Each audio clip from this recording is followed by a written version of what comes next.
J'avais épousé une femme à la silhouette de mannequin, avec de longues jambes et une taille fine, mais tout le monde se moquait de moi en me traitant d'imbécile, simplement parce que j'avais traversé le temps jusqu'à la dynastie d'Azou.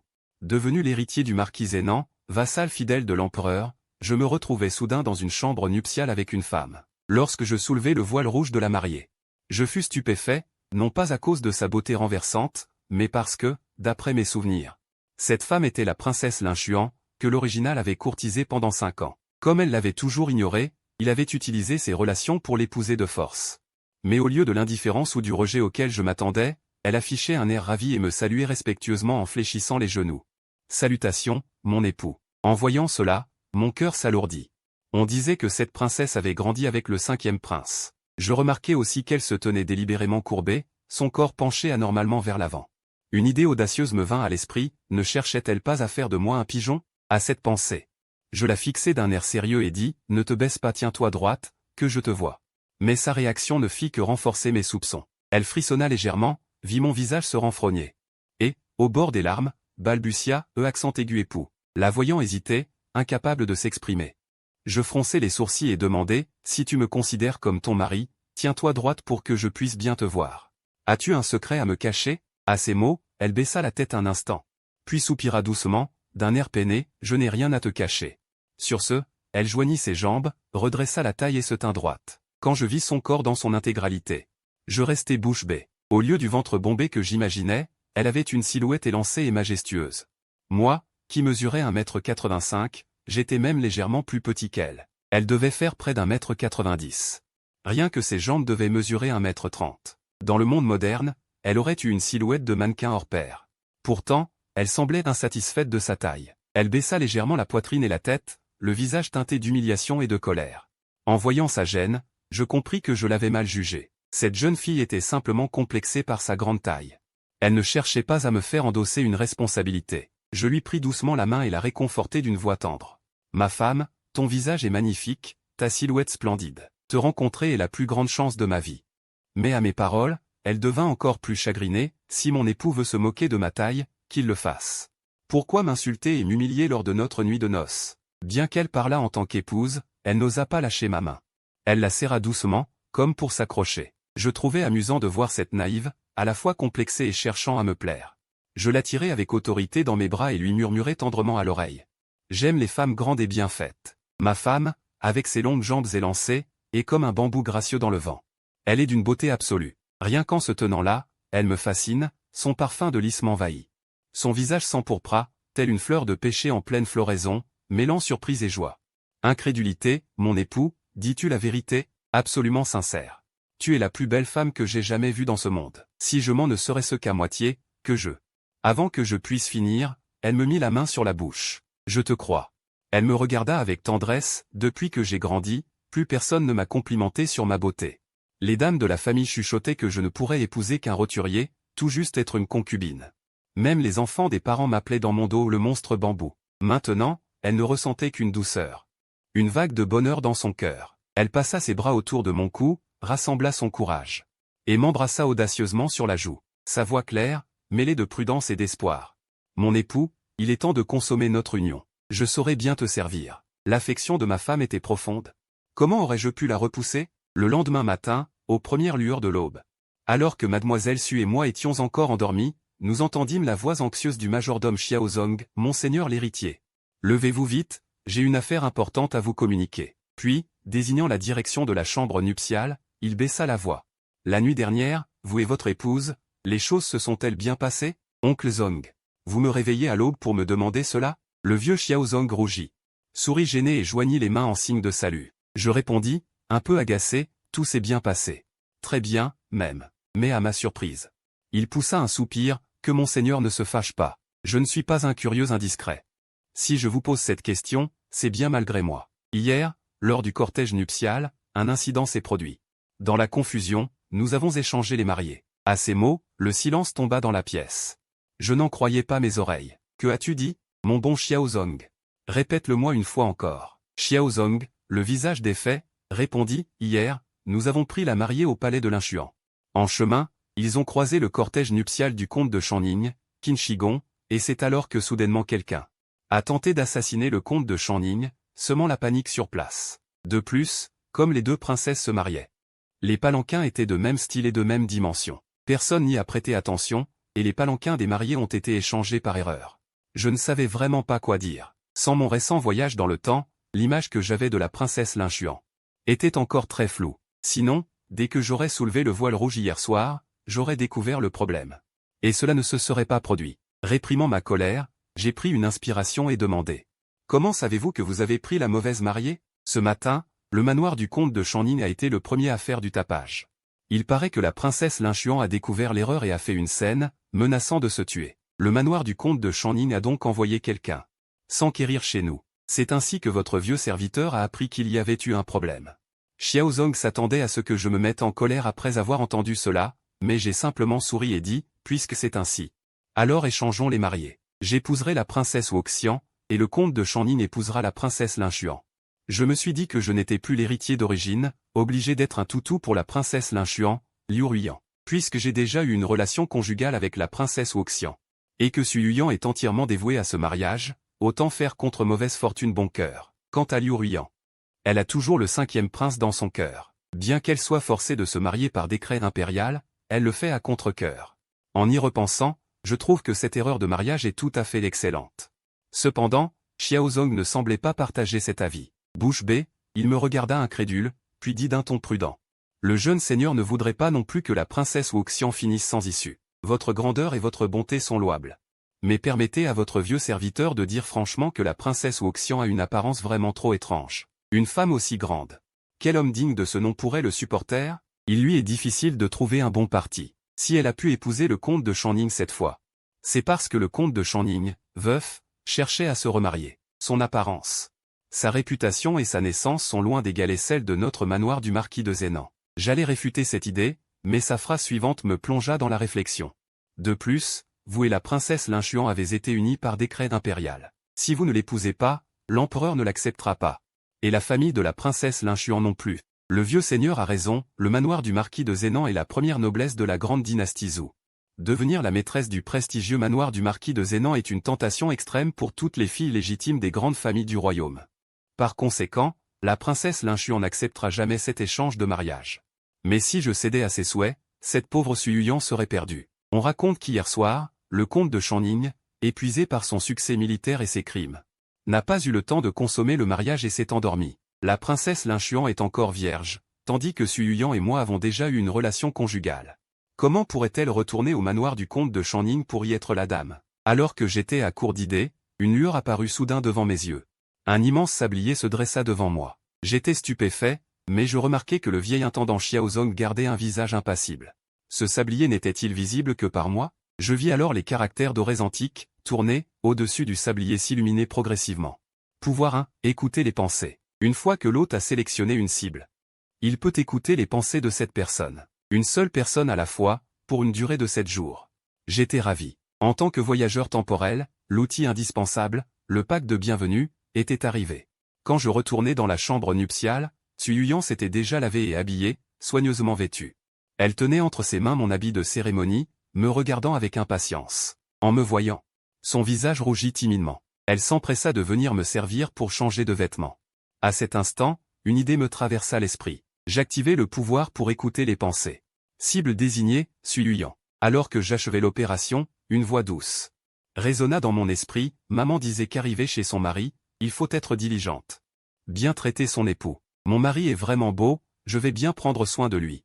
Je regardais la grande fille penchée pour m'aider à enfiler ma veste, un sourire naissant sur mes lèvres. J'ai tellement faim. Hier, j'ai été occupé toute la journée, je n'ai bu qu'un bol de bouillie. La faim me serre le cœur. À ces mots, je demandai doucement, tu as faim, n'est-ce pas? Faites servir le petit déjeuner. Su Yuyan, le visage légèrement rougi, hocha la tête avec une certaine gêne. Bientôt, les serviteurs apportèrent le petit déjeuner, diverses bouillies, soupes, petits plats, pâtisseries fines, fruits frais, agneaux frits, un vaste assortiment couvrant toute la table. Su Yuyan avait vraiment faim. Elle mangea 2 brioches et un petit pain en forme de fleur. Si je mange autant, cela ne paraîtra-t-il pas impoli, sans étiquette? Peut-être vaut-il mieux arrêter? Elle regarda avec regret la table de délices, s'apprêtant à poser ses baguettes. Mais je lui servis un ravioli à la vapeur, goûte ce ravioli au poulet, c'est très bon. Elle ressentit une douceur au cœur et, sans pouvoir s'en empêcher, en prit une petite bouchée, la mangeant lentement. C'était vraiment délicieux. Mon mari est si gentil avec moi. Su Yuyan, goûte ce rouleau de faux légumes. Il est meilleur quand il est chaud. Après avoir fini le petit déjeuner, Su Yuyan sentit son estomac si lourd qu'elle fut choquée de découvrir qu'elle avait mangé le double de son petit déjeuner habituel. Je retins mon rire de toutes mes forces, puis je renvoyai la servante. Après avoir servi, je regardai Su Yuyan, figé de nervosité, et lui racontai brièvement ce qui s'était passé ce matin-là. Quand elle apprit que le palanquin s'était trompé, elle se sentit plongée dans un puits de glace. Oui. Comment le comte de Channing, Qin Shi Huang, âgé de 33 ans, pouvait-il être si jeune et beau? Elle avait déjà perdu sa pureté. Si on la renvoyait, elle serait forcée de dire. Su Yuyan n'était qu'une jeune fille, Su Yuyan n'était qu'une jeune fille, Su Yuyan n'était qu'une jeune fille. Su Yuyan n'était qu'une jeune fille. Oui, comment le comte de Channing, Qin Shi Huang, âgé de 33 ans, pouvait-il être si jeune et beau? Elle avait déjà perdu sa pureté. Si on la renvoyait au manoir du comte de Channing, comment pourrait-on la vouloir là-bas? Un ruban blanc de 3 pieds serait sans doute son seul destin. Je regardais cette grande jeune fille, dont l'éclat dans les yeux s'éteignit rapidement, ses yeux emplis de désespoir. Je lui pris immédiatement la main, et lui demandai avec douceur mais fermeté, « Yuyan, veux-tu m'épouser ?» Elle releva brusquement la tête, me regardant droit dans les yeux, ressentant la chaleur de ma main. Elle éclata alors en sanglots de chagrin, « Je veux bien, je veux t'épouser. Ne rejette pas Yuyan. » Elle fut immédiatement enlacée dans une étreinte chaleureuse et puissante. Je caressai doucement son dos, la calmant avec tendresse, puis dis avec détermination. « Puisque tu veux m'épouser, les choses deviennent simples. Tu arriveras dans un palanquin à 8 porteurs. Par la porte principale de mon manoir du marquis de Zénan. Nous aurons salué le ciel, la terre et les ancêtres. À partir de maintenant, tu es l'épouse du prince héritier du marquis de Zénan. » Elle n'en croyait presque pas ses oreilles, serrant ma taille de toutes ses forces. Pleurant sans retenue. Mais au moment même où elle commençait à goûter à sa vie conjugale, la voix d'un jeune serviteur vint de l'extérieur, annonçant l'arrivée de quelqu'un du manoir du comte de Channing. À cet instant, dans le hall principal du manoir du marquis de Zénan, l'intendant du manoir du comte de Channing, Qin Shandong, attendait déjà de nouveau, quand elle me vit sortir à pas lents. Un mépris traversa ses yeux. Le marquis de Zénan, le général Xiao, gardait les frontières du sud. Maintenant, le maître du manoir, ce prince héritier Xiao, était connu dans toute la capitale pour sa stupidité. « Salutations au prince héritier Xiao », dit-elle avec arrogance. « Votre Altesse, votre manoir a pris le mauvais palanquin. Veuillez d'abord renvoyer la princesse infinie au manoir du comte de Channing. » Sans qu'elle le sache, dès que je l'avais vue, j'avais commencé à lire dans ses pensées en secret. Le sort de cette femme n'a pas d'importance, le sort de cette femme n'a pas d'importance, mais la dot qu'elle apporte, qui vaut 30 000 taels d'argent, doit absolument être renvoyée au manoir du comte de Channing. Que comptez-vous faire de la princesse infinie? Je demandai d'une voix calme. Mais elle me répondit par un ricanement froid, cela relève des affaires du manoir du comte de Channing. Votre Altesse n'a pas à s'en soucier. Puis, dans mon esprit, j'entendis les pensées de cet intendant. Cette princesse infinie n'est probablement plus vierge. Le maître et la vieille dame ne l'apprécieront certainement pas. Dès que la dot sera entrée dans le manoir, on lui trouvera une petite cour et on l'enfermera là. Peut-être qu'alors je pourrai en profiter. En entendant cela, mes yeux devinrent menaçants. Mais je ne me fâchai pas immédiatement. Au lieu de cela, je me tournai vers Xiaozong et demandai, quel poste occupe ce type? Il ne s'agenouille pas ni ne se prosterne devant moi, et ose même faire le fier. Xiaozong comprit et sourit. Répondant froidement, elle n'a aucun grade, c'est une simple roturière. À ces mots, je ne me gênai plus. Je frappai violemment la table et criai. Impertinente manante. Tu ne t'agenouilles pas et ne te prosternes pas devant moi, et tu veux encore m'apprendre mon devoir? Qu'on vienne. Qu'on lui enlève son pantalon et qu'on lui donne 30 coups de bâton pour lui apprendre les bonnes manières. À vos ordres. 2 soldats robustes se précipitèrent et traînèrent Qin Shandong. Comme un chien mort. Il pâlit de terreur, se débattit furieusement et cria. Je suis le grand intendant du manoir du comte de Channing. De quel droit me frappez-vous? Dès qu'il eut fini de parler, je levai la main pour arrêter les soldats, puis m'approchai lentement de lui et lui donnai une gifle violente en plein visage. Ensuite, je lui donnai un coup de pied qui l'envoya valser à 2 mètres et demi. De quel droit? Pas besoin de droit. Et ce n'est pas toi. Moi, le manoir du marquis de Zénan, 3 générations de loyauté et de martyrs, qui protègent la grande dynastie Zhou. Même le comte de Channing lui-même. Je le battrai sans hésiter. Allons, qu'on le traîne dehors et qu'on le frappe sans pitié. Après avoir battu ce type, j'irai personnellement m'occuper du vieux salaud de comte de Channing. Au bruit des coups de bâton qui claquaient, les cris atroces de Qin Shandong résonnèrent sans arrêt. Je renversai l'ombre blanche d'un coup de pied. Merde. Toute créature immonde ose s'en prendre à notre maison du marquis de Zénan. À partir d'aujourd'hui, vous saurez ce que vaut votre grand-père Xiao. Xiaozong, observant à côté, était transporté d'émotion. Son bonnet de jeune seigneur avait enfin montré du cran. Il frappa dans ses mains et s'exclama avec force. Le jeune seigneur a vraiment le style de l'ancien marquis. Notre maison du marquis de Zénan doit afficher cette grandeur. Votre vieux serviteur rassemble immédiatement les hommes pour suivre le jeune seigneur. Allons régler son compte au comte de Channing. Les troupes de Zénan ont versé tant de sang et d'efforts pour protéger le peuple du monde. Mais à cause d'une parole de l'empereur sur leur mérite qui éclipse le souverain, elles sont partout délaissées dans la capitale. Pour cela, une colère couvait depuis longtemps en moi. Et maintenant que cette affaire survient, j'ai un plan qui permettra à la fois de décharger cette rage, tout en protégeant Suyuyan. En un instant, une troupe de 50 à 60 cavaliers fut prête. Chacun équipé, armure et armes au clair. Je montai un superbe cheval blanc. À ma ceinture, un sabre précieux de 4 pieds. Ce cheval blanc était un sang-dragon démon mâchant. Je souriais légèrement en voyant l'éclat acéré de la lame. Je suis vraiment un noble élégant et civilisé. Allez discuter raison avec les autres tout en emportant une si belle lame. Alors que l'armée s'apprêtait à partir, 2 femmes aux longues jambes s'approchèrent en se bousculant. Celle de derrière portait une longue cape et était vêtue comme un éclaireur d'élite. Elle tenait un arc aussi grand qu'un homme. Celle de devant avait de longues jambes, une taille fine, un corps ferme et élancé.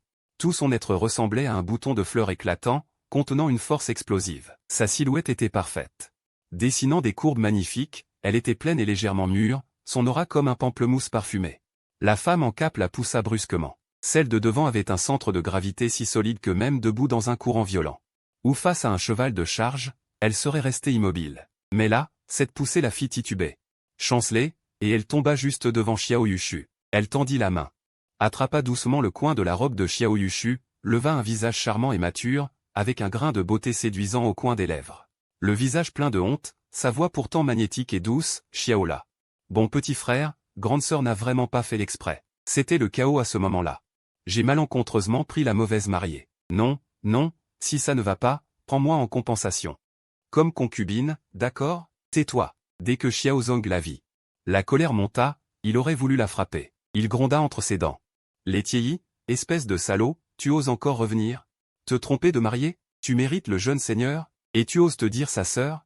PFF. La sœur du jeune seigneur, c'est le généralissime de Zénan, le marquis Xiao Luoshen. Xiaozong était bien plus ancien qu'elle, et l'affaire qu'elle avait provoquée était vraiment grave. L'étiéi baissa la tête, riant avec gêne, n'osant répliquer. Cette femme était l'étiéi, l'un des 5 gardes de fer de l'armée de Zénan, et une grande sœur qui avait grandi avec Xiao Yushu. Xiao Yushu sourit, lui caressa la tête avec indulgence, sœur Meyer. Tu as bu hier devant la tente, non? L'étiéi, surnommée les Mènes, mais ce nom n'était utilisé que par les intimes. En entendant Xiao Yushu, elle bondit. Le visage plein de douceur feinte, toi, tu oses m'accuser à tort. Petit loup, même si on a grandi ensemble, frère et sœur de cœur, plein d'affection et d'intimité, tu ne peux pas dire n'importe quoi. Moi, les Mènes? Quand ai-je jamais négligé mon devoir à cause de l'alcool? PFF, Xiao Yushu transpira. Espèce d'illettrée grossière, peux-tu arrêter de mal employer les expressions? Tes négligences dues à l'alcool sont nombreuses. La forêt sans limite, la cité des années, le fort de Kulou, la couronne de fer sanglant. Tes bêtises, je ne peux pas les compter sur mes 2 mains. La femme voilée tendit les doigts, énumérant une à une. Tu mens? Non, pas du tout. Les Mènes sauta de rage. Comme un chat dont on a écrasé la queue. La femme voilée ricana, si tu n'avais pas accumulé tant de mérite, tu aurais été décapité par le général pour négligence due à l'alcool. Les Mènes tremblaient de rage, ses manches agitaient. Pointant du doigt la femme voilée, Uoxia, tu cherches la bagarre, c'est ça? Viens, viens, grande sœur va te donner une bonne leçon aujourd'hui. Merde. Où est mon arme? Assez. Xiao Yushu interrompit leur querelle. Les 2 femmes frissonnèrent, cessant leur jeu et rire. Le regard froid de Xiao Yushu glissa lentement sur leur visage. Toutes 2 frémirent et instinctivement se redressèrent. Ce jeune seigneur du marquis de Zénan, d'habitude si terne et réservé, avait maintenant le visage grave, une autorité naturelle sans colère. Il avait même un peu de l'allure du grand général Xiao Luoshen. Xiao Yushu et Shen Ning le félicitèrent. Les Tiéyi et Teixian, sérieux, attaquèrent ensemble. À vos ordres, revêtez l'armure, suivez-moi au manoir du comte de Channing. Les 2 femmes échangèrent un regard et répondirent gravement, oui. Votre serviteur obéit à l'ordre du prince héritier. Ces 2 femmes sont les Tiéyi et Teixian. Ce ne sont pas des gens ordinaires, leurs noms sont les Tiéyi et Teixian. Ils font partie des 5 rangs de fer de l'armée de Zénan. Aujourd'hui, sous le ciel, les arts martiaux, la voie littéraire et les arts de la forêt de Jade sont placés sur un pied d'égalité. Les 10 personnes les plus fortes du monde sont appelées les 10 ducs. Ces personnes, d'une cultivation profonde, impose le respect aux 4 mères, ce sont tous d'éminents aînés. Et la sœur de Xiao Yushu, le marquis de Zhenan Xiao Liuchen, se classe probablement entre la 12e et la 13e place. Il est incontestablement le premier de la jeune génération. Et aussi le plus grand guerrier de l'armée de Dazu. Sous Xiao Liuchen, dans les 200 000 soldats de Zhenan, se trouvent les 5 rangs de fer. Le plus puissant d'entre eux, Xiao Tiejing, est déjà un expert du stade inné. Les 4 autres sont pour la plupart au sommet du stade de maître. Les 5 rangs de fer jouissent d'une grande renommée. À la tête d'une armée, ce sont des généraux du royaume de Jin, entrés dans le monde des rivières et des lacs, ce sont de puissants chevaliers. En voyant Xiao Yushu, à la fois autoritaire et imposant, Letiei serra discrètement le poing, une vague d'excitation monta en lui. Mon Dieu! Un petit frère à la fois beau et autoritaire, c'est notre préféré, à nous, deuxième sœur. Bien. Nous allons bien soutenir notre jeune monsieur tout à l'heure. Qu'on m'apporte mon fléau à chaîne en fer. Revêt-moi mon armure. Letiei se retourna-t-il pour regarder. Letiei, à cheval, chevauchait à ses côtés pour le protéger. Lorsqu'il faisait face à l'ennemi et montait sur le champ de bataille. Il n'était plus un simple laquais, mais le soldat de Zhenan, Letiei. Une armure d'acier martelée à froid couvrait étroitement sa silhouette élancée, et il tenait dans ses mains un énorme fléau à chaîne en diamant. Non seulement Letiei était un expert en arts martiaux, mais il possédait aussi une force innée. Ce fléau en fer était extrêmement lourd, pesant bien 80 livres, et sa puissance était terrifiante lorsqu'il le maniait. Son visage était caché derrière un masque de démon grimaçant, son regard froid et meurtrier. Les chevaux hennissaient, les armures brillaient d'un éclat froid. Lance, sabre de bois, hache à long manche, fléau à chaîne en fer. Devant le manoir du marquis, l'atmosphère était glaciale et meurtrière. L'armée de Zhenan, aguerrie par les batailles, même pour une simple bagarre, s'était préparée minutieusement, armes longues et courtes, arcs et flèches, boucliers de fer, armures de cuir et de fer, tout était en parfait état. Certains avaient même apporté des provisions, du fourrage et de l'eau claire. Même le prince héritier, menant les soldats du comte de Shanning, aurait pu se précipiter hors des portes de la ville et fuir vers le sud pour sauver sa vie. Plus de 50 cavaliers. Une aura meurtrière s'élevait, une puissance fulgurante perçait le ciel, tous les regards étaient perçants. Xiao Yushu sourit avec satisfaction. En route, allons demander des comptes. 50 ou 60 cavaliers, montés sur de grands chevaux, armures de cuir étincelantes, traversèrent soudain la grande rue. Chacun dégageait une lueur de froideur, sabre et lance acérée et glaciale. Vraiment, ils étaient chargés d'une farouche intention de tuer. La capitale Shanjing, en tant que capitale du royaume, était prospère et paisible depuis des années. Les habitants de la ville n'avaient jamais vu une telle scène de tremblement de terre, avec des cavaliers de fer déchaînés. Ils croyaient voir des centaines, des milliers de cavaliers fondre sur eux. Aussitôt, ce fut la débandade dans la rue, un tumulte de pleurs et d'appels à leur mère. En un instant, toute la grande rue fut complètement vidée. Chacun se collait au mur, debout sur les trottoirs. Sous le tonnerre des sabots, tout le monde sentait ses jambes trembler et frissonnaient. Ciel! Est-ce que quelqu'un se serait rebellé? Les patrouilleurs de la préfecture de Shanjing. Ceux-ci jetèrent carrément leurs sabres, enlevèrent leurs tuniques et se glissèrent dans la foule. Letiei éclata d'un long rire.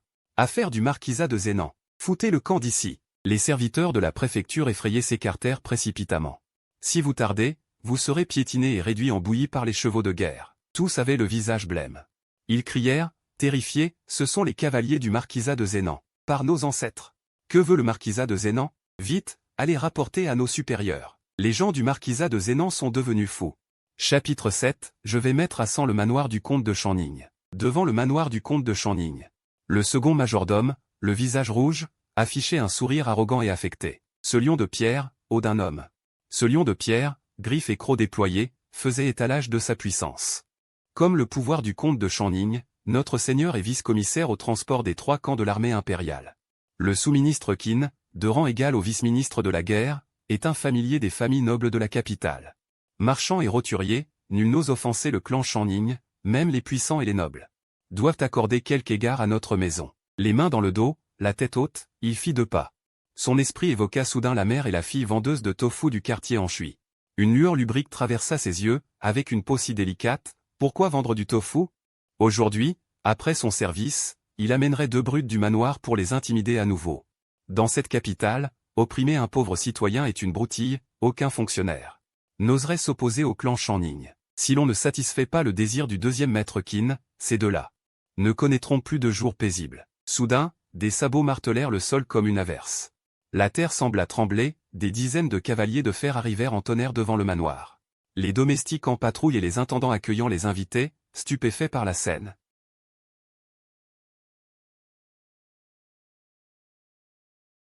s'avancèrent pour demander des comptes. Aussitôt, Xiaozong, à cheval, brandit sa lance de 2,5 mètres, et l'abattit. La hampe en frêne cingla l'air, frappant violemment l'intendant.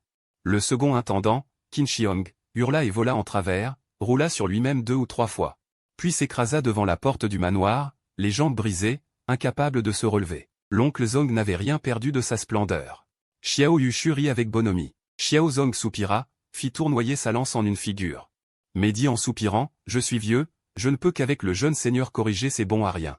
Mais je ne peux plus, comme les jeunes, revêtir l'armure et charger. » Puis un cavalier s'avança. Et cria, « Jetez vos armes, sinon mort immédiate. » Son fléau de fer de 88 jin s'abattit avec fracas, devant la porte du manoir. Le lourd lion de pierre, dur et pesant des milliers de jin, vola en éclats, les débris jonchant le sol. Ou bien d'un geste de la main, les cavaliers tendirent leurs arcs, des dizaines d'arcs en fer et de flèches, visant les domestiques devant la demeure. Cliquetis, et toutes les épées et lances tombèrent à terre. Sous une telle intimidation, quiconque tardait un instant cherchait la mort. Les serviteurs du manoir, blêmes de peur, jetèrent prestement leurs armes, s'adossèrent en tremblant au mur en une rangée. Xiao Yushu, d'une voix tonitruante, rugit, « Qin Shigon. Enfant de putain, sors de là. L'empereur m'a donné une épouse, et tu oses la kidnapper dans ta demeure. Aujourd'hui, je ne partirai pas sans avoir tranché ta tête de chien et fait couler le sang dans ce manoir. » Ce cri, amplifié par sa force intérieure, se propagea au loin. Non seulement le clan Shanning, mais aussi les demeures voisines des nobles l'entendirent distinctement. En un instant, plusieurs têtes curieuses apparurent, même au-dessus des murs mitoyens. Qin Shigon, entouré d'une foule de ses hommes, sortit précipitamment. Âgé d'une trentaine d'années, peu exercé, le ventre proéminent. Il courait essoufflé. À peine sorti, voyant le chaos. Il voulut crier, « Qui ose semer le trouble devant le manoir Shanning ?» Avant même d'ouvrir la bouche. Un éclat d'épée brilla, une longue lame de 4 pieds s'abattit sur sa tête avec une force foudroyante. Ah! Qin Shigon, terrifié, vit son âme s'envoler. Son corps gras montra soudain une agilité inattendue. Il se jeta à terre, roula comme une boule sur 7 ou 8 tours, esquivant ce coup mortel. Xiao Yushu frappa le seuil du manoir, le lourd bois de fer le poirier fut tranché en deux, l'énergie de l'épée brisa les 2 morceaux en vol.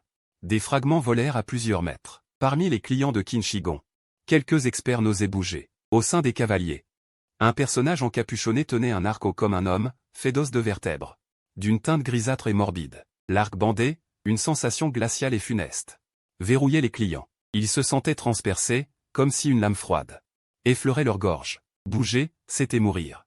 Qin Shigon, pitoyable, couvert de poussière, tremblait de peur. Son cœur battait la chamade, encore terrifié par l'instant d'avant. Cette épée, elle voulait vraiment sa vie. S'il avait hésité ne serait-ce qu'un instant, Qin Shigon, la tête étourdie, se releva et pointa Xiao Yushu du doigt. Il s'écria, « Toi, Xiao Yushu, qu'est-ce que tu veux faire? En plein jour, dans la capitale de l'état de Dazhou, tu oses commettre un acte de violence. » Le regard froid et meurtrier de Xiao Yushu balaya la scène, et la suite de ses paroles s'évanouit aussitôt. Qin Shigon sentit ses cheveux se dresser sur sa tête, ses jambes devinrent instables. Ce garçon devant lui était le fameux idiot et imbécile de la capitale. On pouvait se moquer de lui, le mépriser, mais seulement quand il était dans son état normal. Si cet imbécile se déchaînait et devenait anormal, c'était terrifiant. Quand un imbécile perdait la raison, il ne réfléchissait plus aux conséquences, ne se souciait plus des règles, il osait vraiment tout. En repensant au coup d'épée tranchant de tout à l'heure, Qin Shigon trembla de tout son corps. Xiao Yushu leva la tête et éclata d'un rire sauvage. Ses yeux étaient pleins de désir de tuer. Il lança d'une voix glaciale, « Moi, le jeune maître, je vais entrer de force et abattre tous les hommes de la maison du comte de Shanning. »« Arrête !» cria Qin Shigon. Son corps obèse se précipita soudainement devant le cheval de Xiao Yushu. Son front palpitait. Son sang semblait près d'exploser. Ce n'était pas qu'il était fougueux et prêt à se battre à mort avec Xiao Yushu. Mais il était vraiment terrifié. Ce stupide Xiao, d'habitude si naïf, qui aurait cru qu'il deviendrait si effrayant quand il perdait la tête. On disait que ce garçon était amoureux de Sui Yuyan. Et effectivement, pour elle, il avait complètement perdu la raison, prêt à massacrer toute la famille du comte de Shanning. Une personne normale n'oserait jamais, mais cet imbécile, il était vraiment capable de le faire. « Jeune maître Xiao, seigneur héritier, c'est entièrement ma faute. Tout est de ma faute, moi, le vieux Qin. » Qin Shigon se mit directement à pleurer, se courbant très bas, manquant de s'agenouiller devant le cheval de Xiao Yushu. Cet imbécile dégageait une aura meurtrière, ses yeux et son corps étaient remplis de férocité et de froideur. Il devait vite reconnaître ses torts, pour ne pas provoquer encore plus la colère de cet idiot. Les autres nobles dans les environs, qui regardaient le spectacle, entendirent les bruits et commencèrent à murmurer, « Qu'est-ce qui se passe? Pourquoi un tel tumulte? Tous ces cavaliers, c'est vraiment effrayant. Tu ne sais pas? Hier, le stupide Xiao, le jeune seigneur Xiao s'est marié, et Qin Shi Gong a enlevé sa nouvelle épouse. Et l'a emmenée à la maison du comte de Shanning. Quoi? Dirent-ils, très surpris. Impossible, le vieux Qin aurait ce courage. Bien que je n'y crois pas non plus. À voir la tournure des événements, le jeune seigneur Xiao est venu attaquer, avec une telle rage meurtrière. Prêt à exterminer toute la famille du vieux Qin. Ce Xiao Yushu, d'habitude il a l'air idiot. Mais quand il se met en colère, il fait peur. Un fils de général? Un tigre apprivoisé reste un tigre. Après tout, il est le fils du vieux marquis de Zénan. Si on le pousse à bout, cet idiot, une fois déchaîné, est plus terrible qu'une personne normale. C'est vrai, quand un idiot devient fou. Il frappe d'abord et réfléchit après, il ne raisonne pas avec toi. J'ai entendu dire que ce n'était pas un enlèvement. Mais qu'entre-temps, il y a eu une tentative d'assassinat, et les deux familles ont échangé les mariés par erreur. Échangé? C'est excitant, non? Et alors, ont-ils couché ensemble? Inutile de le dire, bien sûr. Chapitre 8. L'idiot raisonne. Seigneur héritier. Seigneur héritier, écoutez-moi, laissez-moi vous expliquer, voilà ce qui s'est passé, c'est un malentendu. Hier soir, j'étais ivre, je n'ai pas touché un seul doigt à la princesse de l'Inchuan. Ce matin, j'ai renvoyé la princesse au palais de l'Inchuan. J'ai même rapporté la dot. Qin Shi Gong, en larmes, racontait. Le malentendu d'hier concernant l'échange des mariés, avec force détail, imitant même à plusieurs reprises. La façon dont il était tombé ivre dans la chambre nuptiale, insistant sur le fait qu'il n'avait pas touché Su Yuyan. Xiao Yushu ricana froidement et cria d'une voix forte. Tu me prends pour un idiot? Tu oses encore dire que c'est une erreur. Je suis le jeune seigneur du marquis de Zénan. Un marquis peut utiliser un palanquin nuptial au motif de dragon et de phénix pour son mariage. Pourquoi aurais-tu, toi et le comte de Shanning, le même rang? Si les deux palanquins n'étaient pas identiques, comment y aurait-il eu une erreur? Tu es un traître, je vois bien que tu as des intentions cachées. Dès qu'il eut dit cela, le silence tomba. Même Qin Shi Gong en resta bouche bée. Ce petit idiot avait réellement dit. C'est tout à fait logique. Sous la dynastie, les marquis et nobles peuvent utiliser le palanquin du dragon et du phénix pour leur mariage. Les comtes, vicomtes et barons ne peuvent utiliser que le palanquin inférieur, le phénix Wen. Seulement, ces règles ne sont plus respectées depuis longtemps, et les autorités ne les appliquent plus. Ces dernières années, tous les nobles utilisent le palanquin le plus élevé, celui du dragon et du phénix. Mais une règle reste une règle, elle existe bel et bien, inscrite dans les lois de la dynastie. Si quelqu'un s'y accroche vraiment, c'est une preuve irréfutable. Cette question de Xiao Yushu. Qin Shi Gong reste bouche bée, incapable de trouver une réplique. Putain. Les nobles présents retiennent leur souffle. Si le marquisat de Zénan s'entête sur ce point, Qin Shi Gong aura de gros ennuis.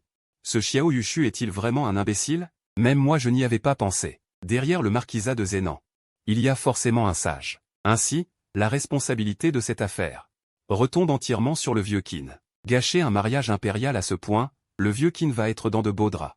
Le marquis de Zénan ne lâchera pas l'affaire. Xiao Luoshen n'est pas une personne facile. Si le vieux Qin est intelligent, il ferait mieux de mourir tout de suite. Si ça s'aggrave, le marquisat de Zénan perdra au maximum la face.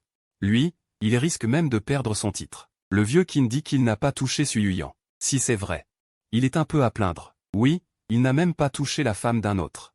Et il sera sévèrement puni par sa majesté. Tu crois vraiment qu'il ne l'a pas touché? Accepterais-tu que ton fils épouse Su Yuyan? Bien sûr que non. Qui sait ce qui s'est passé cette nuit-là? Qin Shi Gong regarde le regard glacial de Xiao Yushu. À cet instant, il n'a plus aucune illusion. Il s'approche de Xiao Yushu, pousse un long soupir.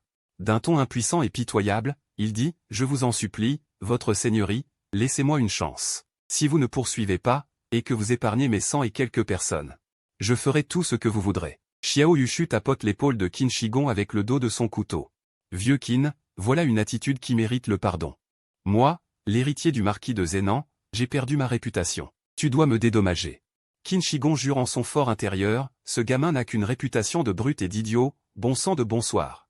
Mais il affiche un sourire et hoche la tête d'un air flagorneur, oui, votre seigneurie a raison. Il faut dédommager. Bon, je vais me contenter de perdre un peu. Tu paieras 100 000 taels d'argent. 100 000 taels. Une bouffée de sang manque de jaillir de la bouche de Qin Shi Gong. Même si je vends tout ce qui se trouve dans le manoir de Shanning, je ne suis pas sûr d'arriver à 100 000 taels.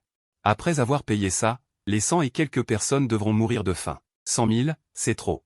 Je ne les ai vraiment pas, paf. Un éclat de lame. Le plat de l'épée frappe soudain le visage de Qin Shi Gong, qui enfle immédiatement. Tous les nobles sursautent, choqués par la brutalité et l'arrogance de Xiao Yushu. L'ambiance joyeuse des spectateurs disparaît, laissant place à un sentiment de crainte. Pas d'argent? Eh bien, je vais mettre le manoir de Shanning à sac, rit Xiao Yushu. Je vends vos meubles et vos bijoux, puis vos concubines et vos filles. S'il manque encore, je vends votre mère. Qin Shi Gong, étourdi par le coup, se bouche le visage et sanglote. Votre seigneurie, ma mère est très âgée. Elle ne vaut plus rien. Ayez pitié, dit Miltael, ça va? Même si Qin Shi Gong occupe un poste de sous-intendant du transport impérial de la garde, il a sur lui une foule de princes et de ducs supervisant ses affaires. Tout le monde guigne les maigres fonds militaires, et ce qui tombe dans la poche de Qin Shi Gong n'est pas énorme. Avec toute sa famille au manoir de Shanning, et les parents qu'il doit soutenir, il ne vit pas dans l'opulence.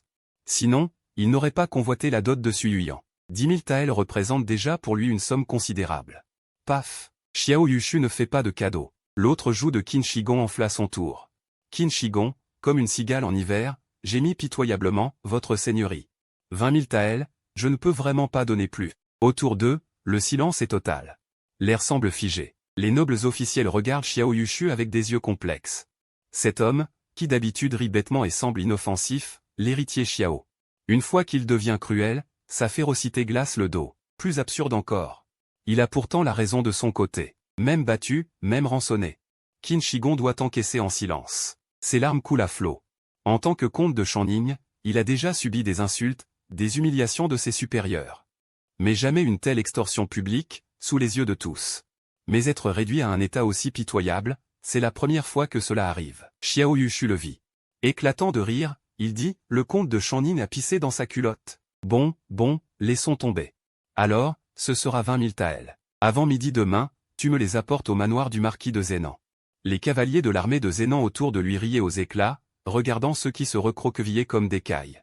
Le comte de Shanning, Qin Shi Gong, qui avait pissé dans sa culotte, arborait un regard plein d'arrogance et d'insolence.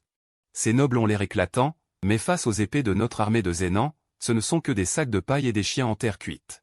Qin Shi Gong, comme s'il avait obtenu un grand pardon, essuya ses larmes et dit rapidement, avant midi demain.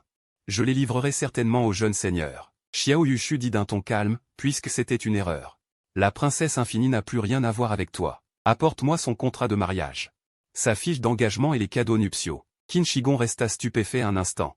Puis comprit, Xiao Yushu avait sûrement déjà couché avec la princesse infinie. Et se préparait à la prendre comme concubine. Il ne put s'empêcher d'être à la fois honteux et furieux, sa fiancée promise. Quelqu'un d'autre avait couché avec elle, et en plus il devait payer 20 000 taels. Il n'avait même pas touché la main de la princesse Lin Xuan. C'était vraiment injuste. À qui pouvait-il se plaindre? Plus frustrant encore, il avait été pris en flagrant délit de substitution de palanquin de mariage. S'il portait l'affaire devant l'empereur, il ne ferait que s'attirer des ennuis. Incapable de se battre, incapable de discuter. Même ce crétin le surpassait en paroles. Rongé par 1000 ressentiments, le vieux Qin ne put qu'avaler ses larmes. Une fois que le contrat de mariage, la fiche d'engagement et les cadeaux nuptiaux de Suyuyan furent apportés, Xiao Yushu les prit et les glissa dans son sein. Il tourna bride et lança d'une voix tranchante, en route.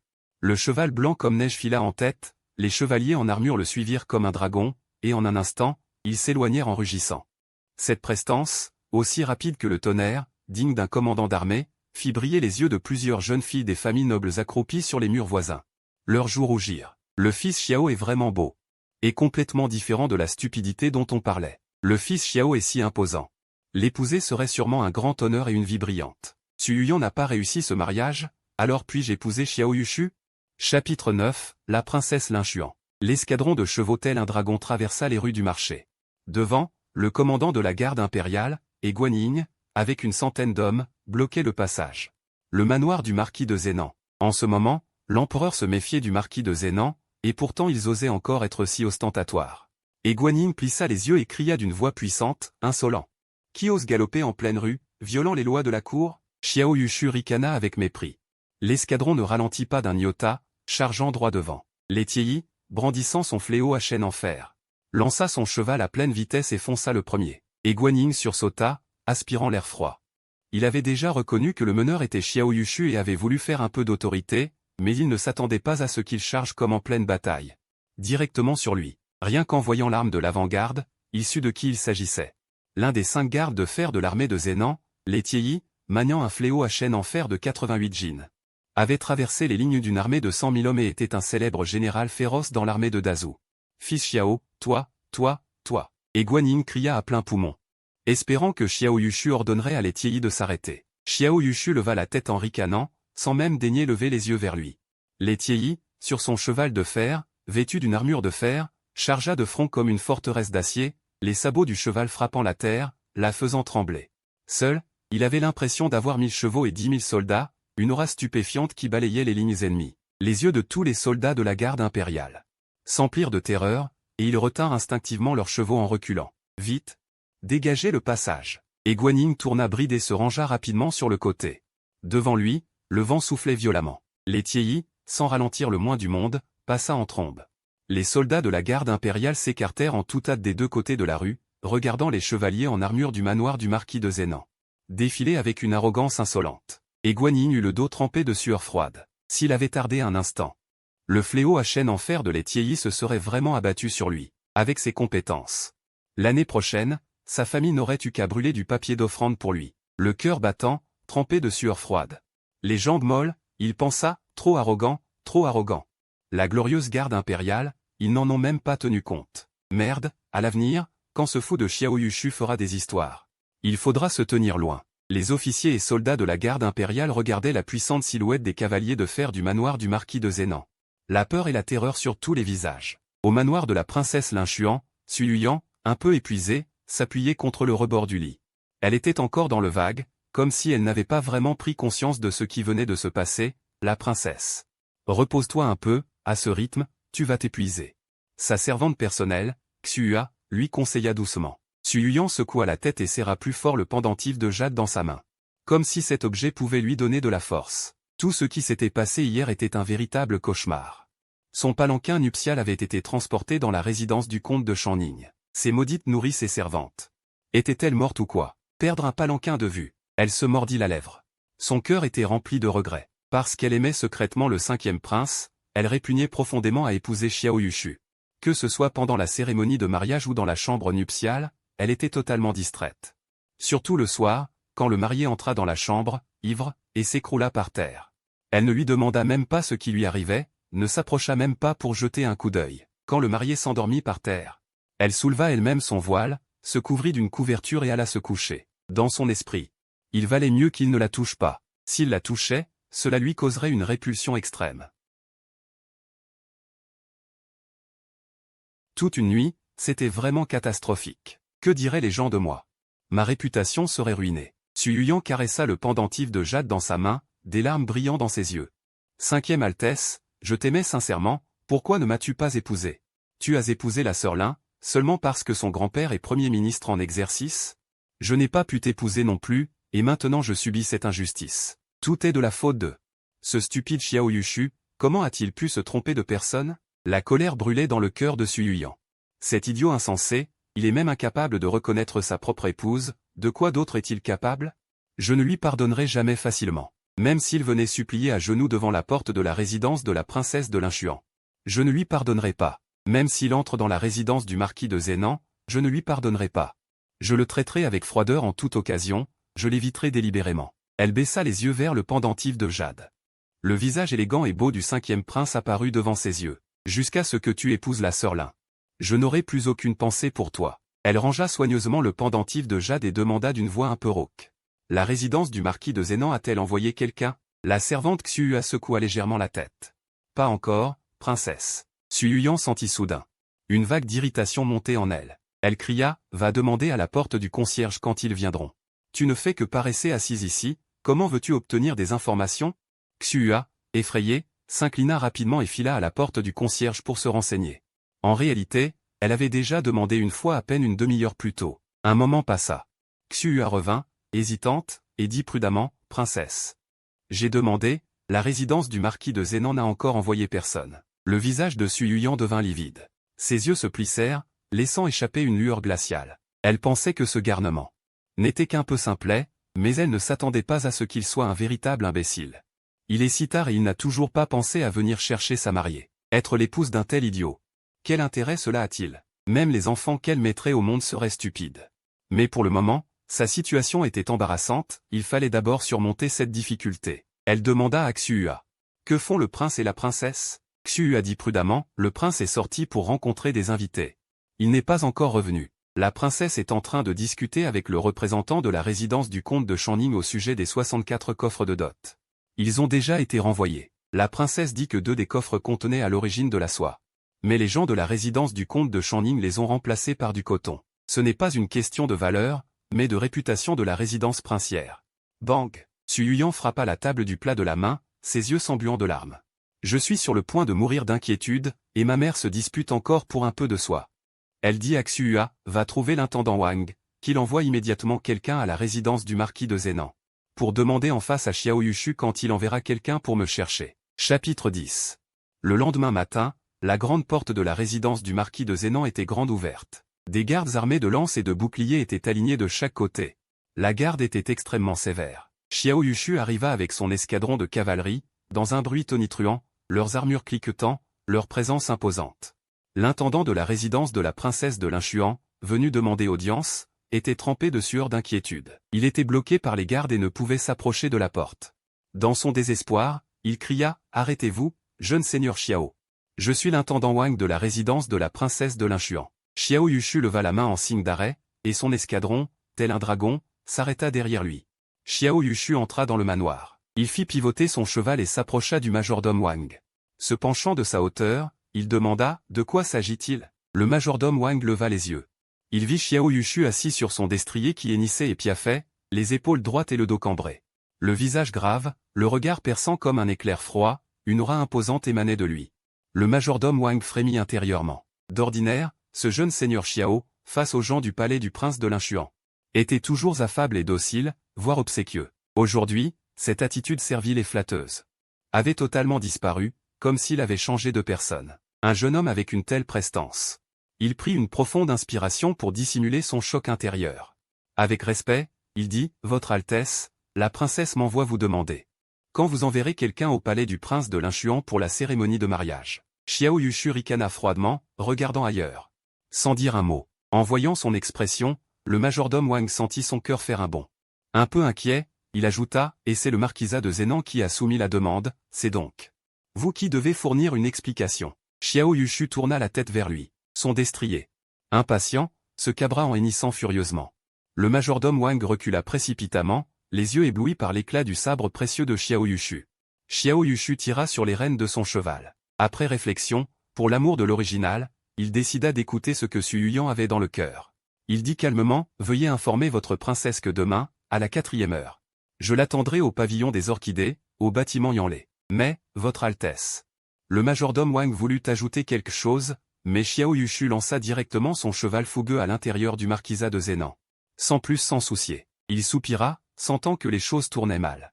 Si son cœur était attaché à la princesse, pourquoi Xiao Yushu ne venait-il pas immédiatement la chercher en mariage, et préférait-il plutôt fixer un autre rendez-vous?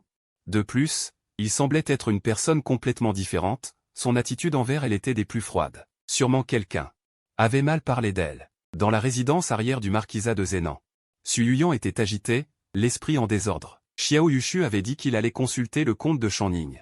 Mais elle venait de voir des troupes être mobilisées dans le manoir, et cela ressemblait à un départ pour se battre et risquer sa vie. Son cœur s'emplit d'inquiétude.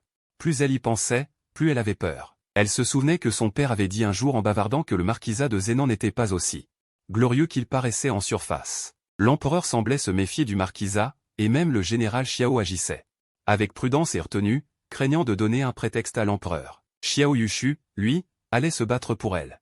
Et si cela fâchait l'empereur? Xu Yuyan se mordit la lèvre, le nez piquant. Xiao Yushu était le premier homme de sa vie qui, après l'avoir rencontrée, l'avait sincèrement complimenté. Il ne se moquait pas d'elle parce qu'elle était grande. Il disait qu'elle était très belle. Il lui servait plus de plats. Il craignait qu'elle ne mange pas assez. Il était prêt à assumer toutes les pressions pour l'épouser et en faire sa dame héritière. Ses grands yeux s'embuèrent. Xu Yuyan avait pensé autrefois qu'elle ne rencontrerait jamais une telle personne de toute sa vie. Mais elle l'avait rencontrée, bien meilleure que tout ce qu'elle avait imaginé. Elle avait secrètement et avidement pensé, pourrait-elle rester à ses côtés comme cela? Le servir bien toute sa vie, l'accompagner jusqu'à son sommeil paisible, lui donner des enfants. Vieillir main dans la main avec lui? Mais elle ne pouvait pas être aussi égoïste. Son mari était si bon. Comment pourrait-elle supporter qu'il souffre d'un mauvais sort à cause d'elle? Les hommes tiennent énormément à leur dignité.